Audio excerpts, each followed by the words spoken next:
The door slammed so hard that the picture frame shook. "Get out of my house," my mother-in-law screamed, pointing at the door with a shaking finger. "And don't ever come back."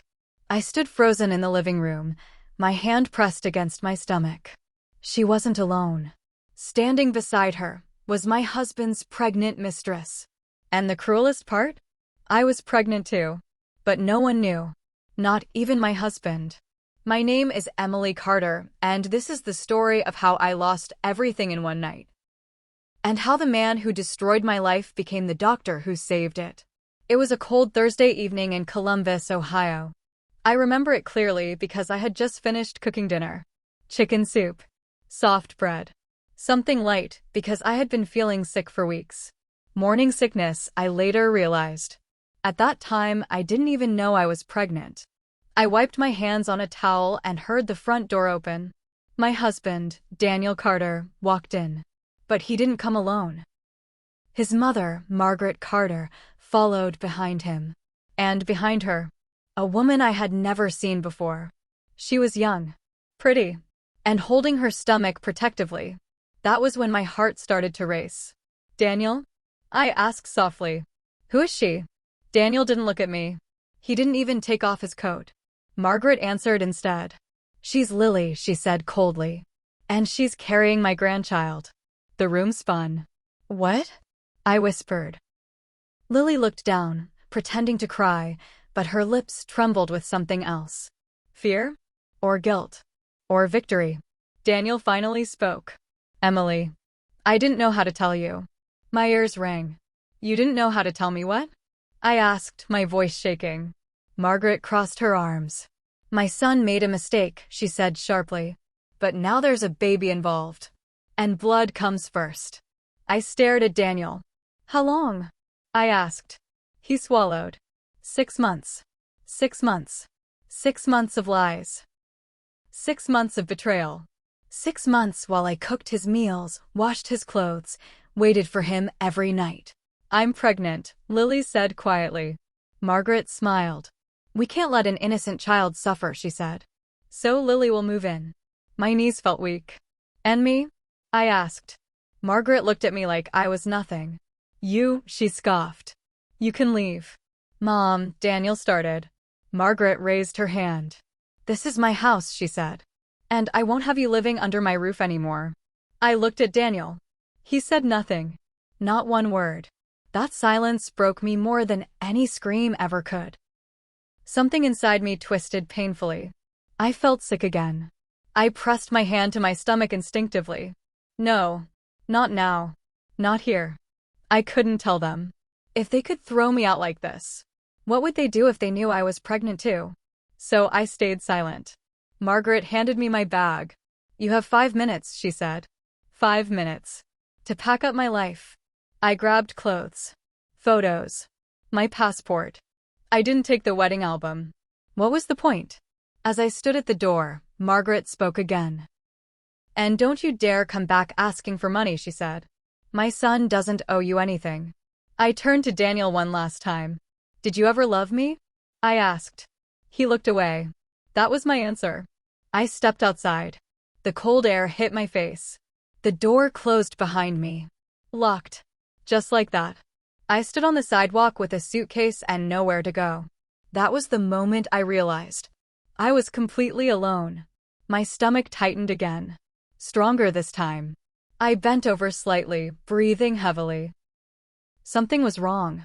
I flagged down a cab. "Hospital," I whispered. When the cab stopped at the emergency entrance, I barely made it inside. A nurse rushed toward me. "Ma'am, are you pregnant?" "I don't know," I said. "I think so." She helped me onto a bed. "Dr. Carter will see you now." I froze. "What did you say?" I whispered. She checked the chart. Dr. Daniel Carter. My ex-husband. The man who betrayed me. The man who threw me out. Was now about to be my doctor. As the curtain pulled back, I saw him. Daniel. Wearing a white coat. Looking straight at me. And he had no idea that the child growing inside me was his. The man who shattered my heart stood in front of me, holding my medical chart. And he still didn't know. I was carrying his child. Daniel froze the moment his eyes met mine. For a second, neither of us breathed. The hospital room felt too small, too quiet, too heavy with memories. "Emily," he said slowly, "what are you doing here?" I turned my face away. "I'm sick," I whispered. That was all I could say. Daniel cleared his throat and forced himself into doctor mode. "I'm Dr. Carter," he said to the nurse, pretending not to know me. "I'll take over." The nurse nodded and left. The curtain closed. And suddenly, it was just the two of us. Neither of us spoke. He checked my blood pressure, my pulse, my temperature. His hands were shaking. "So," he said finally, "you fainted?" "I felt dizzy," I replied. He nodded, not looking at my face. "Any chance you're pregnant?" he asked casually. My heart slammed against my ribs. I swallowed hard. "I don't know," I said. That was a lie. But it was the only thing protecting me. "We'll run some tests," Daniel said. "Blood work. Ultrasound. Ultrasound." The word echoed in my mind. I turned my face to the wall. An hour later, Daniel returned. His face was pale. He held the results tightly in his hand. "Emily," he said softly. I looked at him. "You're pregnant." I didn't cry. I didn't smile. I just nodded. "How far along?" I asked quietly. Daniel looked at the paper again. "About 8 weeks." 8 weeks. The baby was already there. Growing. Alive. And completely unwanted by the world I came from. Daniel stared at me. "Why didn't you tell me?" he asked. I laughed bitterly. "Tell you? You couldn't even look at me when your mother kicked me out." He flinched. He opened his mouth to speak. And then stopped. Because the truth was dangerous. If he knew the baby was his, Margaret would take everything from me, my child included. So I stayed silent. Daniel straightened his shoulders. "As your doctor," he said, "I need to make sure you're safe." "As your wife?" I asked softly. He said nothing. Again. Later that night, I was discharged. Daniel handed me a prescription. "Take care of yourself," he said. I looked at him one last time. "I am," I said. For the first time. And I walked away. I didn't go back to Columbus. I bought a one-way bus ticket to Cleveland, Ohio. I used my maiden name again. Emily Harris. I rented a small room above a bakery. It smelled like bread every morning. It felt safe. I found work as a receptionist. I wore loose clothes. I avoided hospitals. I avoided memories. I talked to my baby every night. "Just you and me," I whispered. "We don't need anyone else." But fate is cruel. One afternoon, a flyer caught my eye. Free prenatal checkup, community clinic. I hesitated. I needed medical care. I convinced myself he wouldn't be there. I walked into the clinic. Sat down. Waited. Then I heard a familiar voice. "Next patient, please." I looked up. And there he was again. Dr. Daniel Carter. He looked at my stomach. Then at my face. His eyes widened. "Emily," he whispered. "How far along are you?" And in that moment, I knew. I couldn't hide the truth much longer. Daniel's eyes were fixed on my stomach. Not my face. Not my name on the chart. Just my stomach. And in that moment, I knew. The secret I had protected for months was about to explode. "How far along are you?" Daniel asked again, more firmly this time. The clinic felt suddenly too loud. Too bright. Too dangerous. I tightened my grip on the chair. 7 months, I said quietly. His face went white. 7, he repeated. "That's not possible. You said 8 weeks when..." He stopped. His eyes slowly lifted to mine. Daniel swallowed hard. "That means," he whispered. I stood up. "I need another doctor," I said. My voice was calm. But inside, I was shaking. "Emily," he said, stepping closer. "Is the baby?" "No," I cut him off sharply. "You don't get to ask that." He looked hurt. I almost laughed. He closed the door behind us. "I need to know," he said softly. "This isn't just a patient anymore." I crossed my arms. "You stopped being my husband the day you stayed silent," I said. Daniel ran a hand through his hair. "My mother lied to me," he said. She told me you were leaving anyway. I looked at him coldly. And you believed her? He had no answer. Emily, he whispered. Is the baby mine? The room held its breath. Yes, I said. And just like that, everything changed. Daniel staggered back. No, he muttered. You would have told me. Would I? I asked. When your mother threw me out with your mistress standing beside her? His hands trembled. She was pregnant, he said weakly. So was I replied. Tears filled his eyes. I chose wrong, he said. I didn't comfort him. I paid the price, I said. Suddenly, the door opened. A nurse peeked in. Doctor, your mother is here, she said. She insists on seeing you. My blood turned cold. Margaret Carter walked in like she owned the place. Then she saw me. Her eyes widened. You, she snapped. What are you doing here? Daniel turned to her slowly. She's pregnant, he said. Margaret scoffed. So what? Lots of women are. Daniel's voice shook. She's pregnant with my child. Silence. Margaret's face twisted. That's impossible, she said sharply. You said she left months ago. I didn't, I said calmly. You threw me out. Margaret's lips thinned. And what if she is, she said coldly. That doesn't change anything. Daniel stared at her. You made me abandon my own child. She didn't deny it. Daniel stepped in front of me. This baby is staying with me, he said. With us. I shook my head. No, I said. Both of them looked at me. I'm leaving, I said firmly. You will not control my child. Margaret's eyes darkened. You can't just disappear, she said. I'll take you to court. I placed a hand on my belly. Try, I said quietly. That night, I packed again. I moved farther.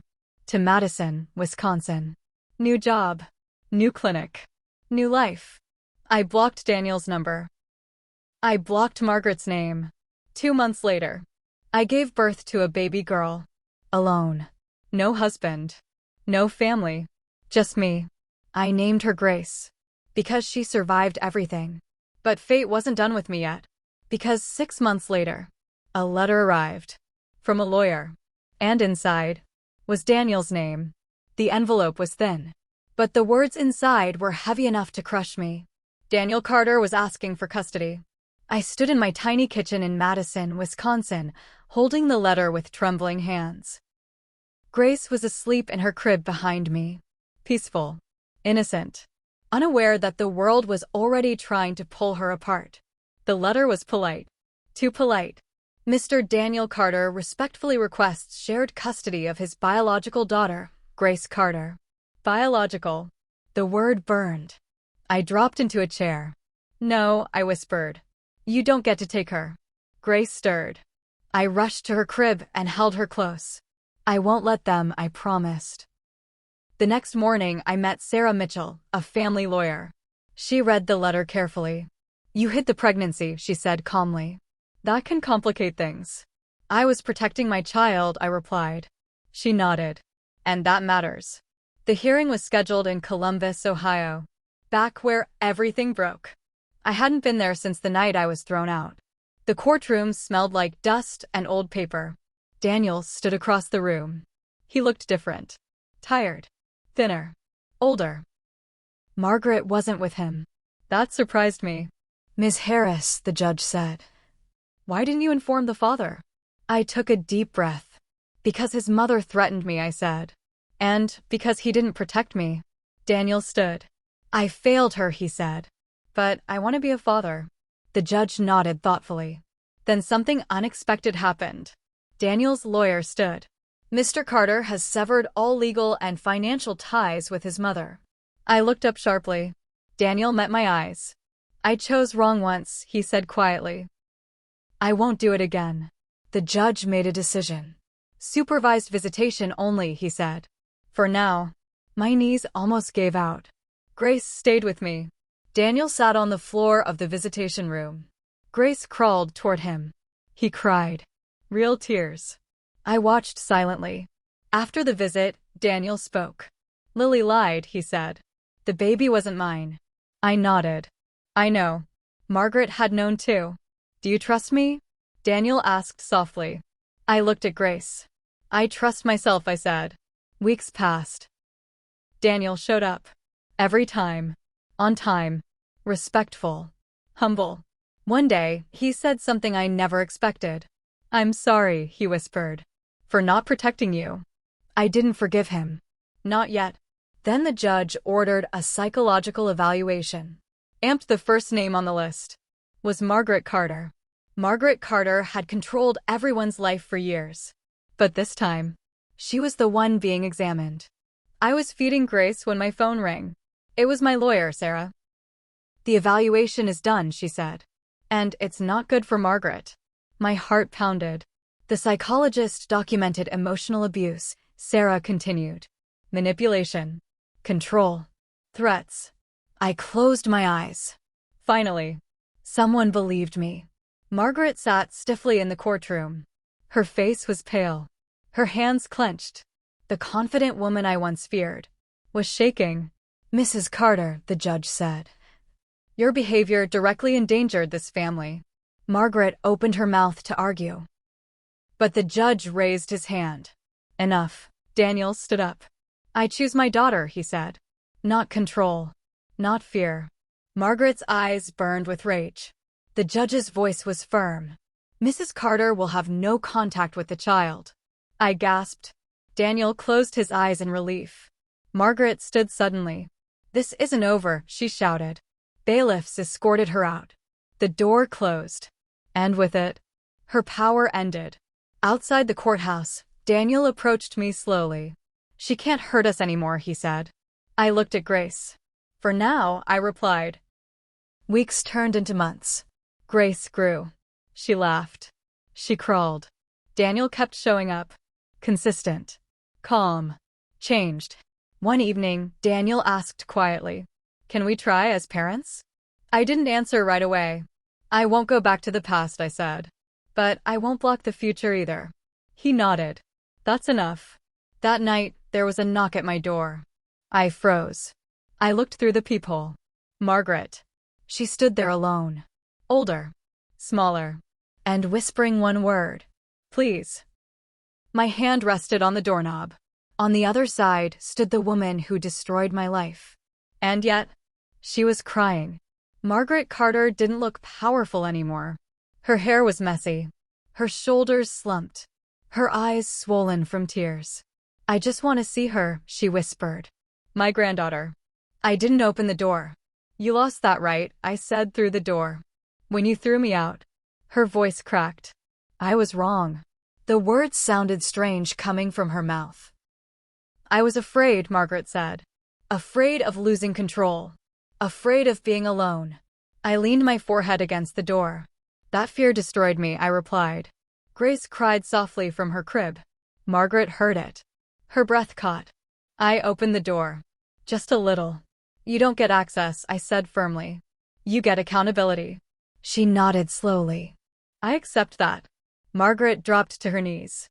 I'm sorry, she said. For everything. I believed her. But forgiveness didn't come yet. A car pulled up. Daniel stepped out. He froze when he saw his mother. Mom, he said. She looked at him. I lost, she said. And I deserve to.